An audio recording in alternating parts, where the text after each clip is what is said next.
இயேசுவின் நாமத்தினாலே அன்பின் வாழ்த்துக்கள். உண்மை சம்பவம் பகுதியில் நாம் இன்று காணப்போவது போதகர் வாங் மின் டாவோ. பல வருடங்களுக்கு முன்பு கம்யூனிஸ்ட் சேவகர்கள் தங்களுடைய தலைவன் மாவோவின் படத்தை திருச்சபையினுள்ளே தொங்கவிட வற்புறுத்தினார்கள்.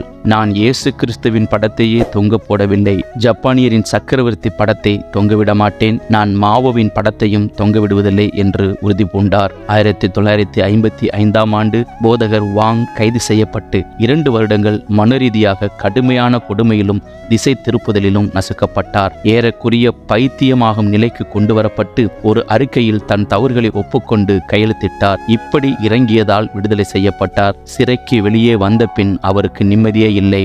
நான் ஒரு யூதன், நானும் பேதுரை போல் கிறிஸ்துவை மறுதலித்து விட்டேன் என்று தனக்குத்தானே சொல்லிக் கொண்டார். கடைசியில் சீன சேவகர்களிடம் சென்றார். நான் கையெழுத்திட்ட அறிக்கையை திரும்ப கொடுங்கள், உங்கள் விருப்பம் போல் என்னை என்ன செய்ய வேண்டுமோ அதை செய்யுங்கள் என்றார். அந்த சேவகர்கள் போதகர் வாங் அவர்களின் மனைவியையும் கைது செய்தனர். வாங் சிறையிலிருந்து ஒரு கடிதம் எழுதிய போது, என்னை பற்றி கவலைப்பட வேண்டாம், நான் அடைக்கலான் குருவிகளை விட விலையேற பெற்றவன் என குறிப்பிட்டிருந்தார். போதகர் வாங் இரட்சகர் இயேசு மேல் வைத்த அன்பின் நிமித்தம் சிறைச்சாலையிலேயே மரித்து போனார். இயேசு கிறிஸ்துவை கைது செய்ய வந்த அதிகாரிகளின் கூட்டத்தை எதிர்த்து பேதுருவை போல் யார் முன் நின்றார்கள்? அதே வேளையில் எதிர்த்து வந்தபோது இயேசு கிறிஸ்துவை மறுதலிக்கத்தக்க அளவில் பேதுருவை விட பலவீனமாக யார் நடந்திருக்க கூடும்? நமது மனுஷீகத்திற்கு தேவன் ஒருபோதும் நம்மை கடிந்து கொள்கிறதில்லை. அவர் நமது பலவீனத்துடன் நம்மை ஏற்றுக்கொண்டு மறுபடியும் நாம் பலன் பெறும் வரை நம்மை தொடர்கிறார். பேதுரு மற்றும் போதகர் வாங் மின் டாவோ போன்றவர்களை எவ்வாறு தேவன் பலப்படுத்தி மறுபடியும் நிலைநிறுத்தினாரோ அதை போலவே